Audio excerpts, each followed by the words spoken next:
livable city is somewhere that's safe, it's socially inclusive and socially cohesive. It's also environmentally sustainable. It's connected by walking paths, cycling trails, as well as public transport that connects us to our local community services, shops, employment, education, affordable and diverse housing, as well as public open space and culture and leisure opportunities.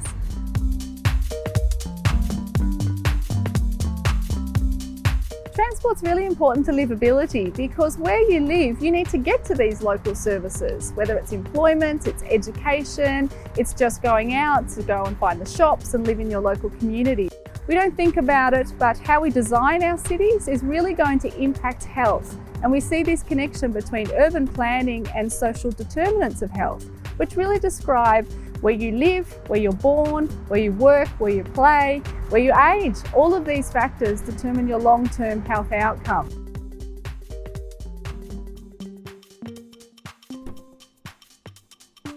In Australia, we have the Australian Urban Observatory. And within the observatory, it is a digital planning platform, and we're able to take up to 34 livability indicators and measure and map those. So you're able to visualise what livability looks like across 21 of the largest Australian cities. It's a really important tool for actually connecting policy to planning so that people are able to simply understand what does livability look like across those 34 indicators, but also importantly for them to look at the connection between policy and the outcomes for people who live in those areas.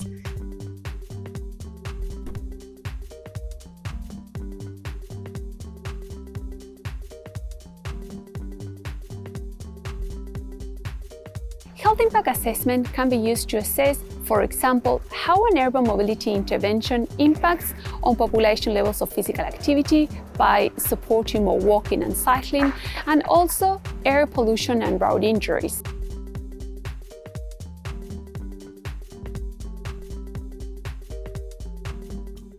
Now, we do have tools available for city officials to measure the health impacts of urban mobility interventions. An example is the Health Economic Assessment tool by the World Health Organization, which allows users to see how population health can be improved by supporting more walking and cycling, and also measures the impacts of changes in exposure to air pollution and road injuries. Professor Rachel Aldred and colleagues conducted a health impact assessment for new active transport infrastructure and active transport initiatives in Outer London. These infrastructure initiatives including slowing and lowering traffic in local roads, as well as building high-quality cycle routes along busy roads.